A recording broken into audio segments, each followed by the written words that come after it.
Saludos, espero que estemos todos bien. Una vez más nos vamos a encontrar por aquí, por este medio, para hacer una breve discusión y explicación de lo que va a ser el tema de esta sección o el tema de esta semana. Todavía estamos trabajando en lo que es el Nuevo Testamento y por cierto, ya vamos a dar un poquito por concluido lo que ha sido para nosotros la lectura de los Evangelios, habiendo culminado ya con la lectura del relato de la Pasión. Quisiéramos entonces comenzar a trabajar con uno de los libros que va a ser bien importante porque podríamos decir nosotros que es la continuación de los Evangelios o al menos de uno de esos 4 Evangelios. Nos referimos al libro de los Hechos de los Apóstoles.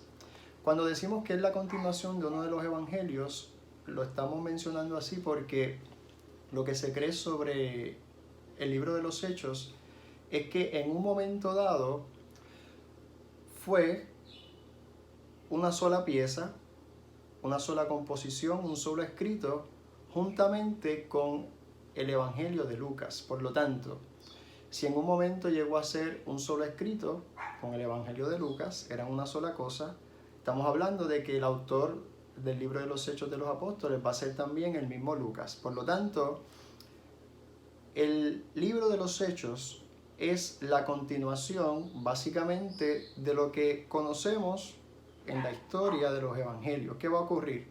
El nombre de este libro pues obviamente nos sugiere a quién va a ser más énfasis, a quién va a ser más referencia, y nada menos que a los apóstoles. No solamente a los apóstoles, va a ser también referencia a lo que iba ocurriendo en aquellos primeros momentos con lo que conocemos como la iglesia primitiva.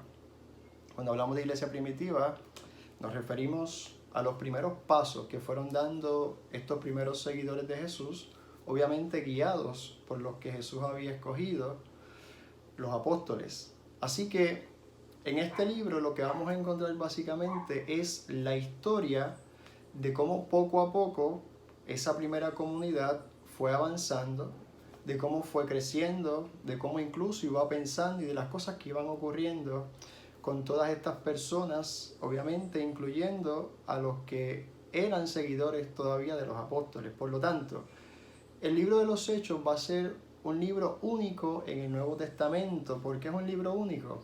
Porque es básicamente lo que llamaríamos un libro histórico. Un libro que de hecho, cuando vayamos leyéndolo poco a poco, nos vamos a dar cuenta que hace referencia a algunos acontecimientos que hoy día podemos comprobar que son acontecimientos históricos. Por lo tanto, sigue siendo un tipo de género literario, ¿verdad? Como también lo son los evangelios y otros tantos que hemos estudiado.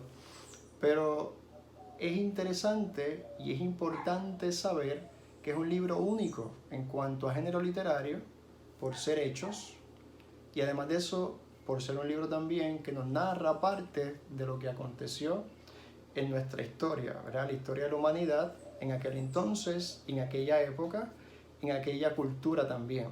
¿Está bien? Básicamente este libro es un libro bien fácil de entender cuando lo leemos. Claro, también hay que hacer, como les dije, algunas referencias a la historia y sabiendo cuando vayamos a leerlo que es una continuación de lo que nos narran los evangelios, sobre todo el evangelio de Lucas. Pero ¿qué sucede? Que este libro, llamándose el libro de los Hechos de los Apóstoles, cuando hablamos de hechos, estamos hablando de un escrito que va a hacer énfasis en las cosas que fueron ocurriéndole a algún personaje, en este caso los apóstoles. Pero ¿qué ocurre? Que básicamente este libro, aunque menciona a casi todos los apóstoles, se va a enfocar en 2 figuras principales. Una de ellas va a ser Pedro, quien antes se llamó Simón, y el otro va a ser Pablo, quien antes se llamó Saulo de Tarso.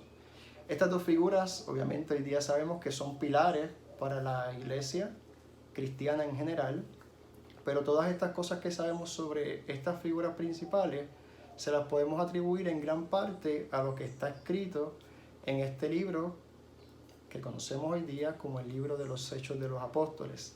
Así que lo vamos a estudiar. Vamos a empezar esta semana leyendo lo que sería el primer capítulo, bastante breve, tiene unos 20 y tantos de versículos. Así que con eso vamos a empezar.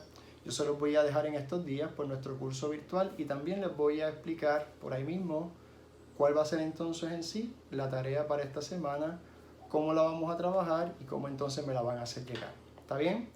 Cuídense mucho y que sigan estando todos bien.